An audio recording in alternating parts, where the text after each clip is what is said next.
Give us any chance, we'll take it. Read us any rule, we'll break it. We're gonna make our dreams come true. Welcome to Night After Night, a podcast about 8 seasons in a row. I'm Lisa Fernandes, and I'm Chris Jayawardena. Hello. And we're going to be reviewing High Neighbor Book 2, which is the last of the episodes that Michael and David wrote together for the series. And it was directed by Ray Duvall Jr., and I'm pretty sure that Chris probably has some facts about it. Well, the main thing is, so Ray did an episode that we covered a couple of weeks ago, and so one of the things I mentioned was him as he was a technical coordinator, and I kind of had to do a little more research as to what a technical coordinator is, and it sounds like they're more of like a kind of they coordinate more of like, it seems like the tech side, rather than like, as I had put it, as like the assistant director job. Yeah. An assistant director mostly wrangles your department heads and sort of takes the producer director information and passes it down the chain of command. So sorry about that, Ray. And sorry out there to other technical coordinators, because that's, I think, more of a live studio audience position, because based on his credits, he worked on most shot before studio audience type productions. That's not nearly as bad as me completely forgetting which season Love is the Tar Pits and Moving In was located in. Season 7. I was wrong. Season 7. I remember that. California just turns into one long nightmare anyway for most of us. So we'll get there. We'll get there. And here's what the episode is about. Squiggy's plans for a double date with his latest crush, Barbara Hummel, end in disappointment when Barbara informs him that she's staying home to shampoo herself and Lenny's intended blind date instead of spending Saturday night with him. A dayless Laverne Shirley, who had previously been called in to offer the boys fashion advice for the evening, team up to tell off Barbara on the phone and find themselves invited on to a night in the town at the fancy French restaurant La Fondue instead. A culture clash immediately sets in, and the evening only gets worse when Barbara shows up at the restaurant with another man. Will the girls and the boys ever get to have a fun time together? So what do you think of this one? Well, first of all, there's a point at the end of the episode where Lenny mentions a Godzilla marathon lasting 18 hours of cinema in Tohoscope.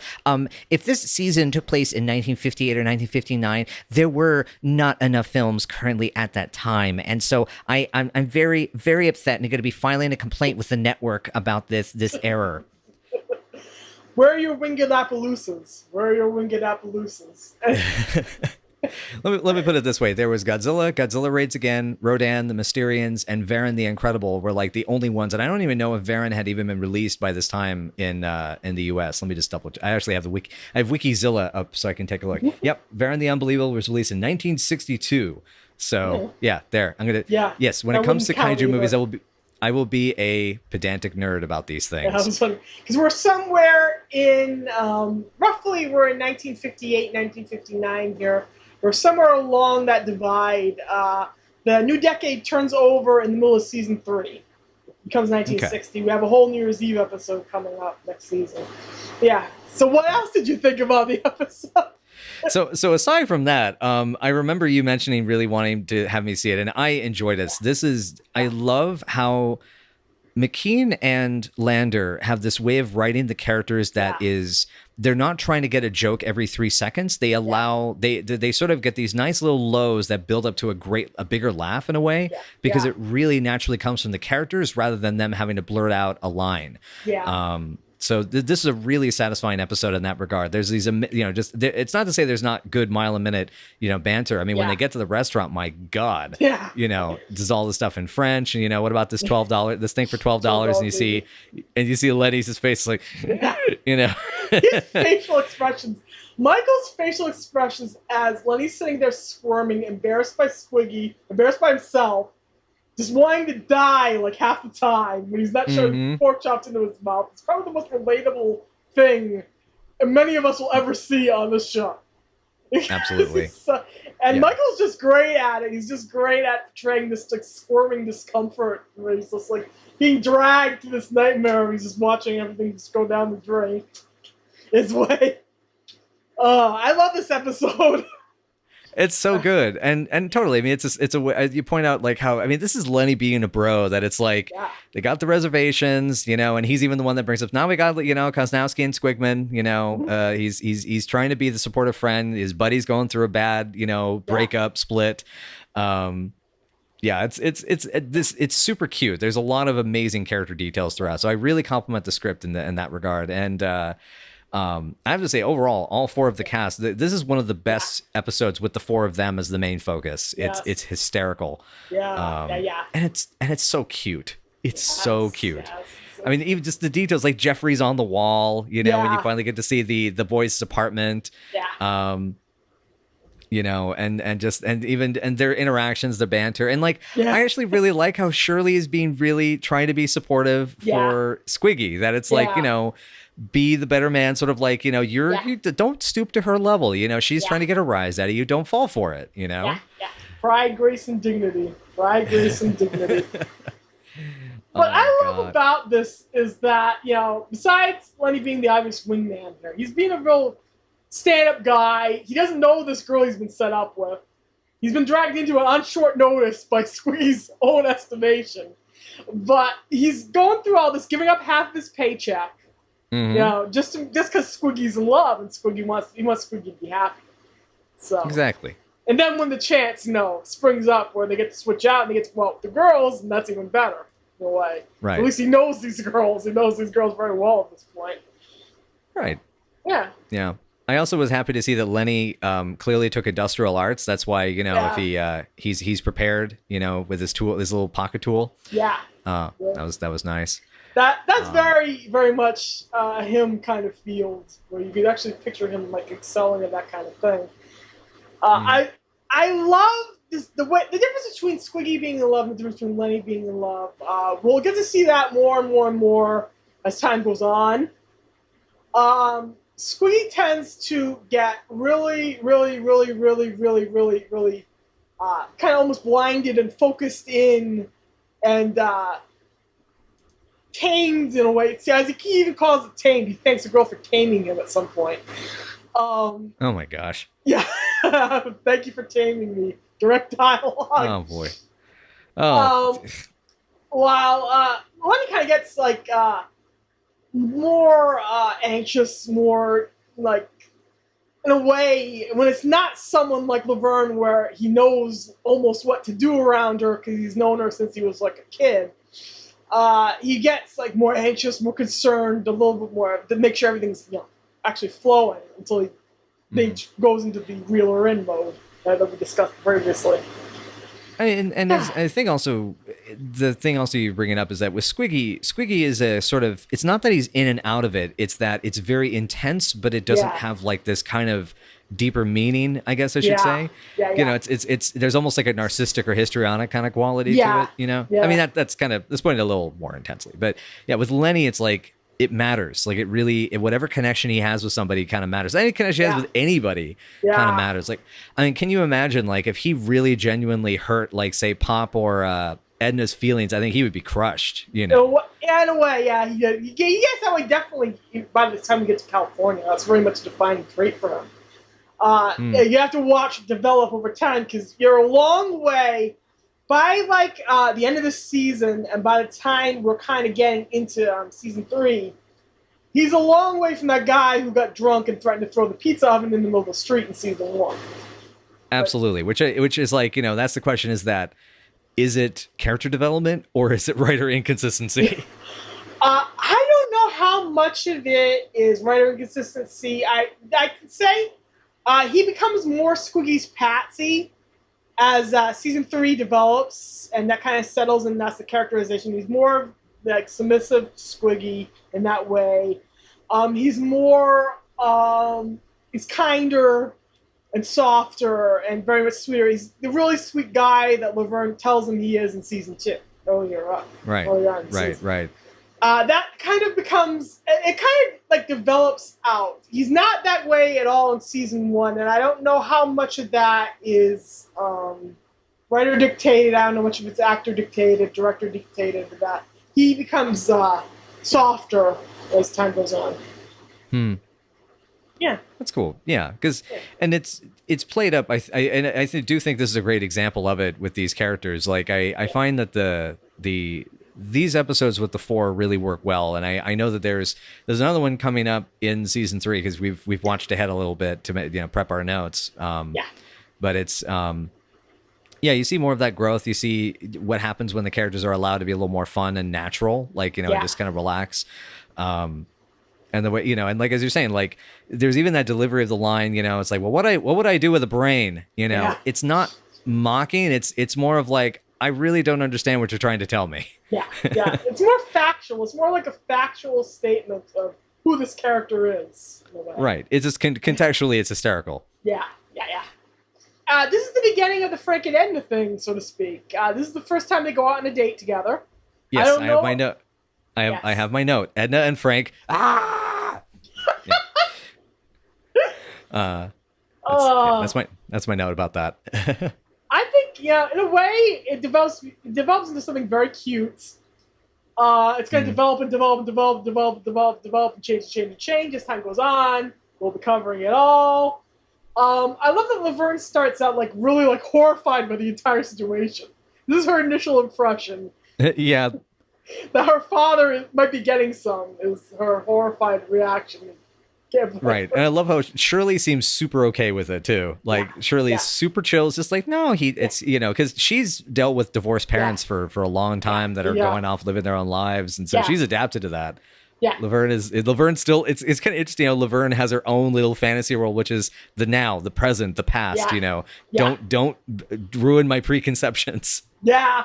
And, Laverne, in a way, kind of wants her father to be with a woman. We actually talk about this. This actually comes up in the next episode. She wants her dad to be with a woman who reminds her of her mom, which is kind of sad in its own way.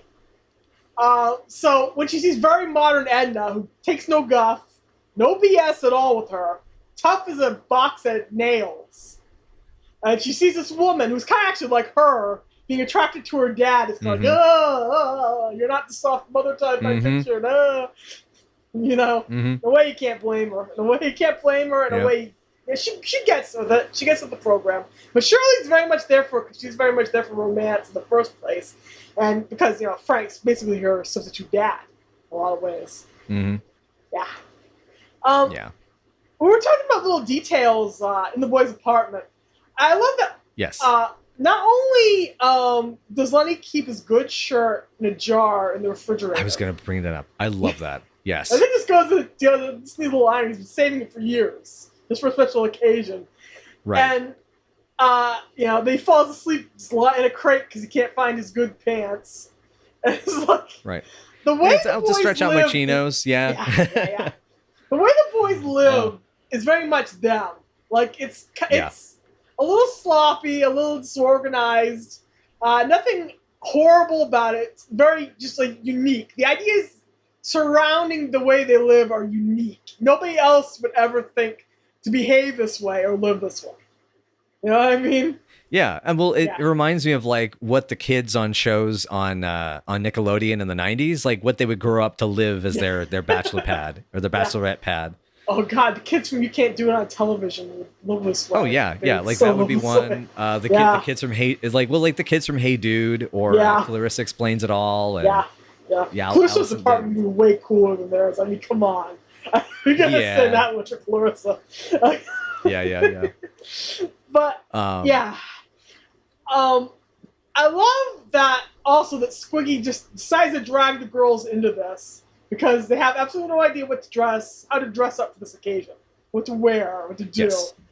So it's I'll just lie and say that he swallowed his comb and the girls up there. And I love that that's a reversal of them getting the boys down with like there's a burglar and like they've come up with they got their face masks and their curlers and they rush up to help and it's oh man and the banter that they have like right away. But speaking of the girls in this episode, I really love how there's something that's like it's supportive and it's supportive in the same way that the boys have kind of supported them, and it's kind of it was a fun role reversal. And I think it shows because we spent so much of season 1 making the girls look at these two boys as if like they're the most disgusting things on the planet. They want nothing to do with them.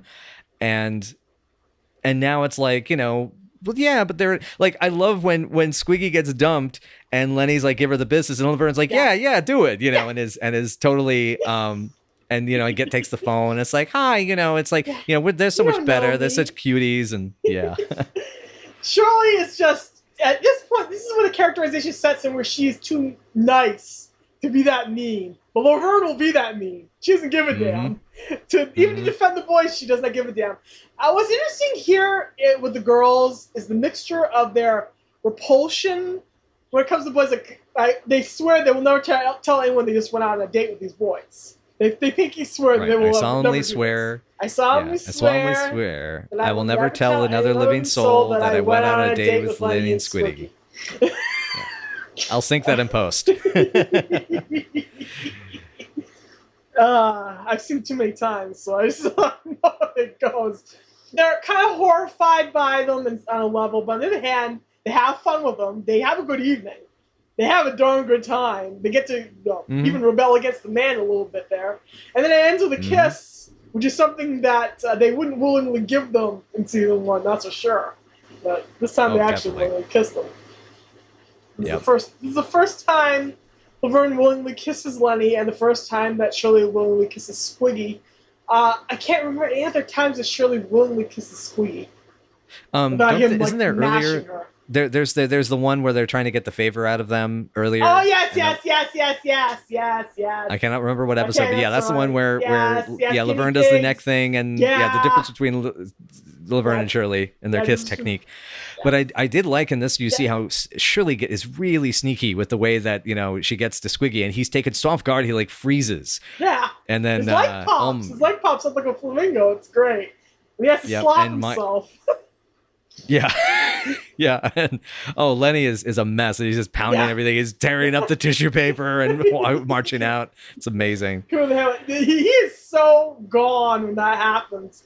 I love that Squiggy's kind of like dancing up and dancing away, and he's like just an explosion of joy because this is the best thing that's ever happened to him. I'm like, who knows how long this is the best thing that's happened to him.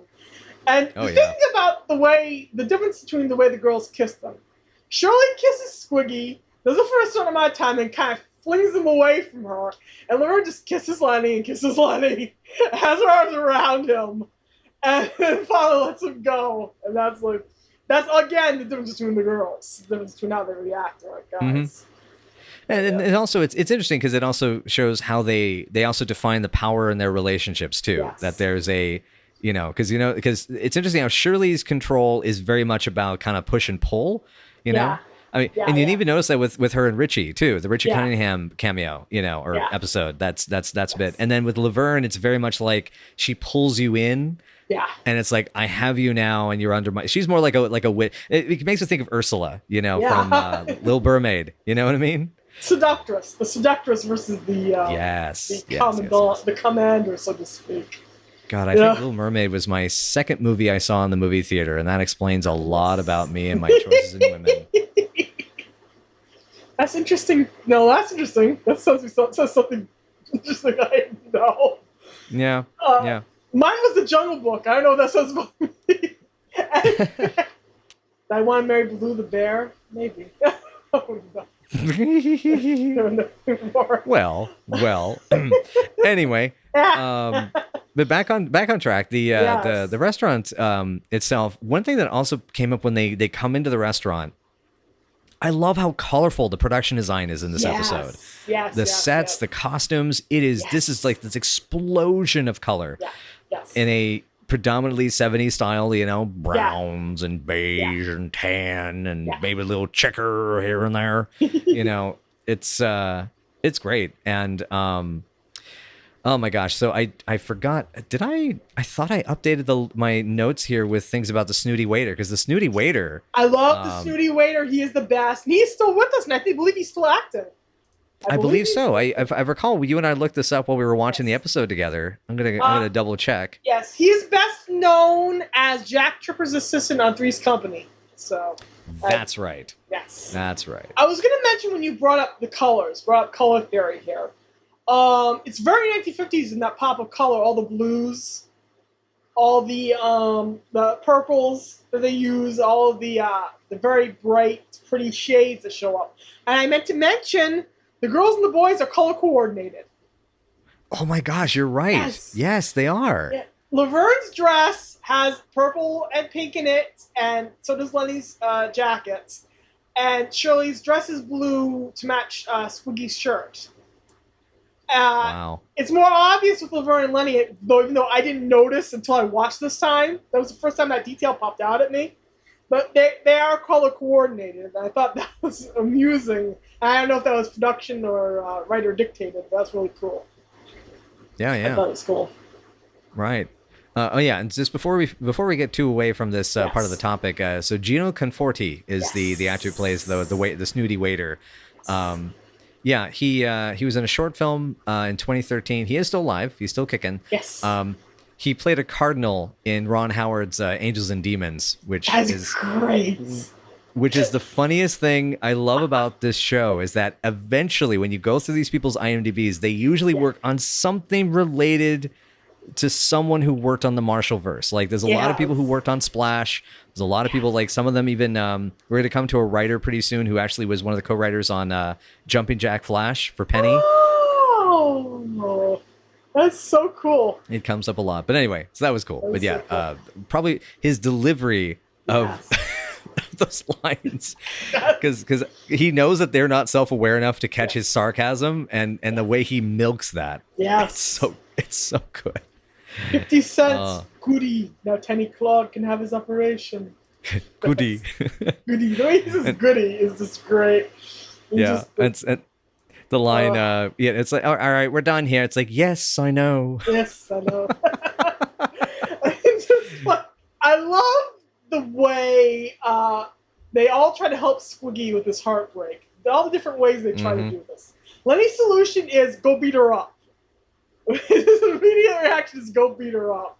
And Laverne is like, well, we've been through that kind of stuff ourselves, and brings up a story about how Shirley's heart has been broken, which to Shirley's horror. So you never mentioned that name to me.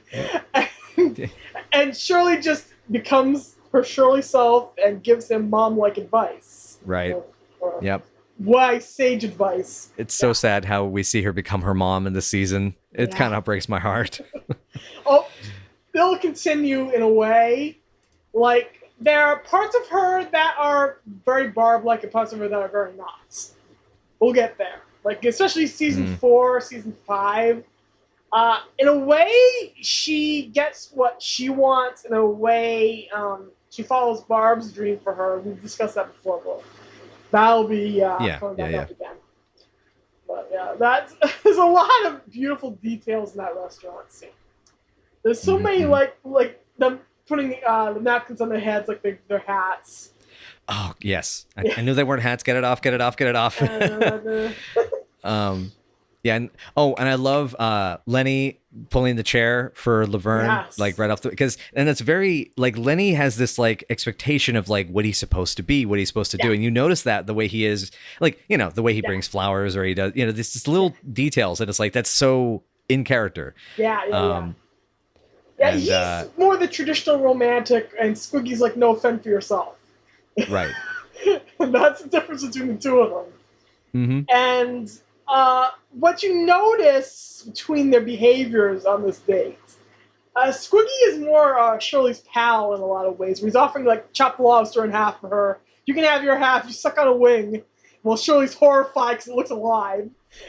She's like, it was alive, mademoiselle. About 30 minutes ago. You mean you killed this lobster for me? Just for you, yes, mademoiselle. How many times have I seen this episode? Too many times. Thank you. And when Squiggy hides under the table, and it's like, we're paying under the table tonight, Doc. Pay that table tonight, Francois. Like, Francois, that's right. That's it. There you go. That's it. Yeah, I've only watched this episode 2.5 times, I think, so far. So what is this? Fancy French coin throws it across the room. It's like, there's so much good stuff in that restaurant scene. By the way, if you notice, just as Shirley is told that the lobster's been killed for her, you kind of watch Lenny and watch Laverne as this revelation comes out, because they both just kind of go, oh, here we go. They have, oh, here we go, faces going oh my gosh. Because they know she's going to freak out. They know she's going to freak out. It's hilarious. It's really great. Yeah, I felt that was one of the strong points of this episode, is seeing Lenny and Laverne as almost like a united front in this episode. Yeah. I felt was really cool. Yeah. The two, and like, yeah, they're very much, at least in his mind, on this date. So he's kind of like, trying to take care of her in his own way, like make sure her burn gets treated with butter, which she never does get butter on her burn. She gets after getting dragged out of her seat. Oh, that's right. That's right. Yeah. Oh, that's right. The time and the yoink moments. Oh, yes. Yeah, that was so good. That was so good. I was going to mention that the audience is very here for multiple things in this episode. Mm-hmm. They lose their minds when the girls kiss the boys, is one thing. Yes. They were whistling at the boys when they had their tuxes. They first come in their tuxes, which I also thought was great. But the audience is very, very tuned into this, and for a reason. This is darn good. And isn't there that point when they introduce the boys' apartment and Squiggy comes in, and you actually hear an audience member in the kind of slurring out "hello" in the distance? Yes. If you really listen to the audio on these various episodes, you can absolutely hear Michael and David specifically laughing on the laugh track. Mm-hmm. You can hear Eddie laughing on the laugh track too. Because after a while, you know what their laughs sound like, and you can hear them, and it's like, well, at least they're sitting there watching, waiting in between the cues. And sometimes the audience reactions are pretty amazing. Sometimes the audience reactions... There's been a couple of... I was just going to say, there's been a couple of good gasps at some of the reveals over the year, over the episodes we've watched. The best one is coming up, I think, around season 5. Okay. Season 5, there is an episode that happens, and the audience is horrified. And rightfully horrified in some ways. Unrightfully horrified in others, but we'll get into that. We'll arrive there soon. There's so much good dialogue in this episode. One particularly unrecognized by the audience line was when Squiggy comes in with Shirley, and they pause it on the table, and he looks at the table and goes, "Oh, that wine is white, just like Barbara." And then when Shirley finally sees Barbara, and she declares, "She doesn't look like Sandra Dee." It's like... Yes. It's like, Squiggy's been telling them the whole time over that she looks just like Sandra Dee, and it's like, you can picture him doing this. Because, there's so much good dialogue in here. Like, it's ringing, that means the phone is at home. And I used to love you up until I found out you was a crumb. Mm-hmm. It's just like, oh, God. And even the punchline at the end, the kiss is better than the vacuum. That's a great one. Laverne does upgrade Lenny and say he doesn't kiss bad either. This happens by season 4, after she's kissed him multiple other times. But anyway. Yeah. Shirley never upgrades Squiggy, I don't think. I don't know why, but hey. Yeah, well, some people learn to be better kissers, and some people just decide that mediocrity is for them. Him. Anyway, speaking of, we haven't brought up the vacuum. The vacuum, that's such a great little physical stunt. Great little bit of physical comedy where Laverne gets the end of a vacuum tube stuck on her lips when they're trying to clean up the apartment, because the girls think they're not going to be going anywhere. So they have their masks on, they have the curlers in, they got the other scrubby old clothing on, they're cleaning up the apartments. And then the boys bust in to show off their tuxedos and then make a phone call, and everything changes. Yeah, this is what we'd look like if we was handsome. Yeah. And then Laverne loses it. And it's like, where I come up there, it looks like a brassiere. A continuity note, by the way, when they first burst into the restaurant together, Lenny's cummerbund is way up the way it was before she moved it down. So that's a weird little continuity moment. I don't know if they had to refilm the entrance or what, but if you look again, you'll see it, and then it moves back down. And sometimes you're right out of time too. I was gonna say, I also love the line, "Do you have any reservations? Do you have reservations?" No one. I just think it's sweet in its way. That's sweet in its way. That's sweet in its way. Yeah, that wasn't any line, Bob. That wasn't any line, Bob. I love that Shirley's act of rebellion is to release all these lobsters. I was going to mention that. Yes, the off-screen chaos. I want to see that. Yes, I'm bummed we don't get to see all of that. Yeah. I want to see them running for 5 blocks trying to get rid of these people after them. Yeah, I want to see that chase. I want to see and I want to see this like swarm of lobsters out of a French restaurant. Just it's like Skinner, go make it for Lake Michigan. Oh. Yeah, maybe they'll settle on Lake Michigan. I love that line. I love that line too. Home to the sea. And what ends up happening is Eric gives them that bit of land that he was swindled into buying, and he gives them, and he makes a little lobster sanctuary. I can actually picture that now. That's adorable. Now I can picture that. It's adorable. Yeah. I can actually picture that now. That's fun. It's like, yes, no, you get the American dream. Hey, he gets his own, they get theirs. That's fair. Yep. Oh gosh, I miss Eric. I still wanted more of Eric and Hildy. Those two characters were wonderful. Those were two of my favorite bit characters from season 1. They're so cute, and they totally disappear, and we never see them again. That's just life. Life is not. That is what you say. That is what we call bottom of the barrel. Sigh. I was gonna say nature works in stupid ways, which is really sad. That also works well. Yes. Yeah. Yeah, I was going to point out that this is such a good portrait of culture clashing in its own way. Between these high-class people who are used to people who are very, very, very, very, very, very, very used to no working-class people being around them. And are very, very, very, very used to serving high-class, rich people. And in come these working-class folks. And this is like the entirety of Lenny and Squiggy's combined paycheck here at work, which is what $72 in singles. Yeah, $72 in singles when cashed, which shows you how far money went back in the 50s or how little they're being paid, and and they're out there and they're gonna have fun and they're gonna eat even though they don't get the language and Laverne eats a brain. And even though they don't know how to speak French, and even though they have never been in a place like that before and don't know you're supposed to wait to be seated in a fancy restaurant. And in a way, it's kind of poignant that they get to have their moment in the sun. And they get to have a meal, even though it's not the best meal because of the fact that they can't speak French. But in a way, it's really good. In a way, it's poignant. In a way, it's hilarious. Because in the end, they get what they need and they get what they want. It's really good. Yeah. It's good. I agree. No, that's a really good point. And that's I think another aspect I love about this episode, and I think about how Lander and McKean as writers understand the sort of the tiers of class, and that class is there's both the construct and there's also like the elements of the cleanliness of the boys, because the boys in both High Neighbor 1 and High Neighbor 2, they're clearly schlubs, they're adorable, lovable schlubs, but I mean they're dirty, they're messy, they're greasy.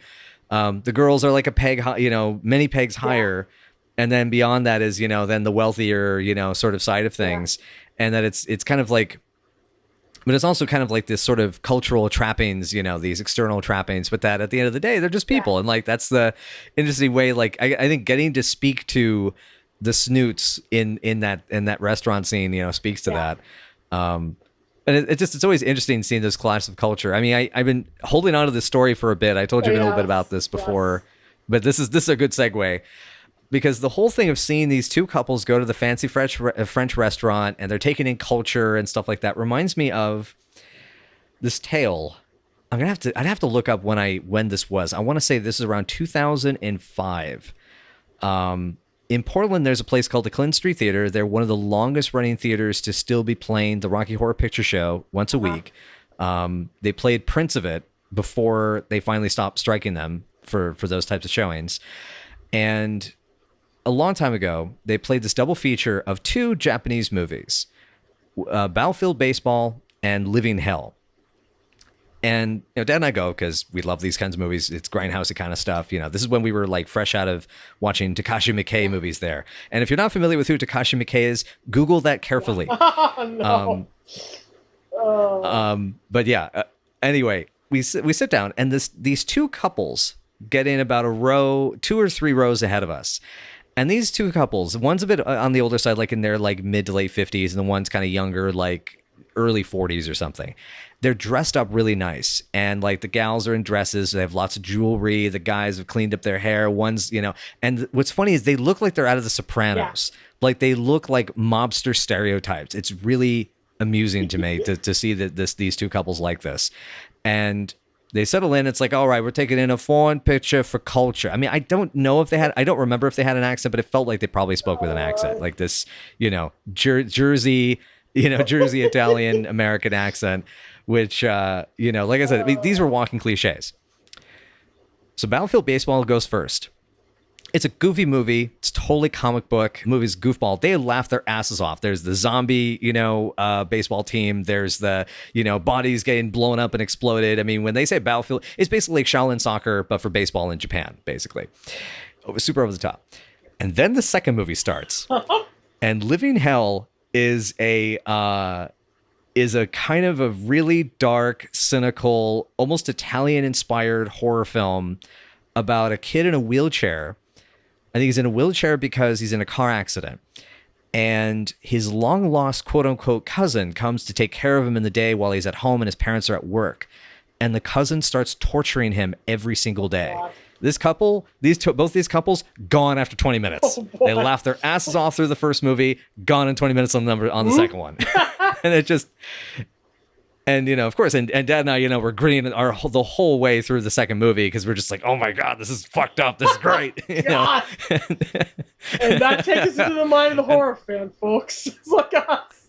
Exactly. Yeah. I mean, I just watched Baskin last night, and my brain is still like, yes, that was so good.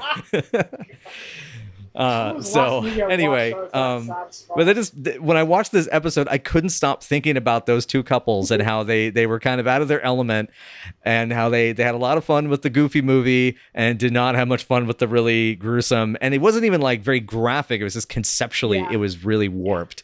And also, that's a recommendation of both those films, by the way. Those are, if you're into horror, and there's a recurring joke in Battlefield Baseball that feels like it would be right at home in a Zucker Brothers film. It's fantastic. Anyway, but yeah, I had to tell that story because that bugged me as soon as we watched the episode. Just like, oh, but it was fun. I miss the Clinton Street Theater. They're still closed. I miss movies. Period. Going out to movies. Period. But I'd rather not be dead. So absolutely. I'll just wait. Anyway, back to the episode itself. I mean, this is adorable. This is delightful. What's your rank in this one? This is 9. I had 9.5. Very close to a 10. Actually, screw it. It's a 10. It's a 10? It's a 10? Yeah. All right. I'm going to go with the 9. The only thing is that, and it's hard. I wish I could give it a 10 because what it is just, I love the episode, but I want more. It feels like there's not enough, even though there's some great stuff in it. But it's like when the episode ends, it's like, oh, but that's all. I want more. I want another like 5 or 10 minutes. Yeah. So that's the only reason for me. But otherwise, yeah, this was wonderful. Wanting more is always a good reason. But it feels like a 10 to me. It feels like a 10 ranking to me if you want more. That's just me. Me. Okay. We like it very much, and you should watch it. And this is probably probably going to be like right under Honeymoon Hotel and right underneath Look Before You Leap on my top 10 ranking for the season. Watch it. Watch it, folks. Watch it. Yeah. In any case, it's a good time, and we hope you give it a shot. All right. Well, thank you so much again, everybody, for tuning in and listening. If you'd like to know more, I'd like to get in touch with us. We are available on Twitter, Facebook, Tumblr, and you can also give us some doolars on Patreon to help us support the fact that we're struggling writers and artists and folks that please help us. And as well as we have some incentives for other bonus episodes if you would like us to cover other things such as other crossover episodes and things like that. Y'all know you want us to review these novels. They completely replaced the Fonz in them with a character called the Great Caruso. and I need to get to review these. Okay. Why do Yes! that term, the Great Caruso, is familiar? Was that name dropped on a Mystery Science Theater episode or something? I think so. God, that sounds super familiar. Yeah, it's because I did not have a licensing agreement to do that, so they replaced characters that are supposed to be Richie and Potsy and Fonzie with generic names because they couldn't cross-license. So, Interesting. but they are wonderful and ridiculous. I have all 4. And they were worth buying. So I want to review them for this podcast. I definitely want to review them for this podcast. Well, yeah. Well, if you'd like us to review them, you can definitely drop us some, drop us a line. But anyway, so you can find us on Twitter at NightAftNightPC. We also are still trying to take part in the weekly watch-alongs for the series, and on Facebook and Tumblr and most other places, Night After Night Pod. And if you would like to leave us a question directly, you can reach us at nightafterNightPod@gmail.com. Yes, indeed. Come, communicate with us, talk to us. No, you're going to give us a message. So,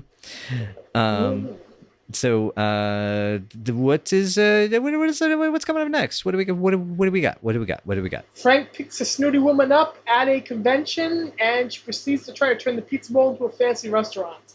The gang rebels against that and tries to excise her from Frank's life. That's Frank's fling. Oh dear. Okay.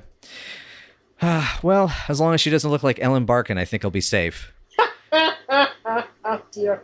Oh no, that doesn't sound What's good. her first note? What's her first note for the episode? You want? I bet you that's your first note for the episode. I mean, well, yeah. Well, anyway. And with that us completely losing our minds, I think we'll leave it at that. We'll see you guys next time for Father Sling, everybody. Remember, if you have a choice between slight and a regular, always choose a regular. Bye, guys.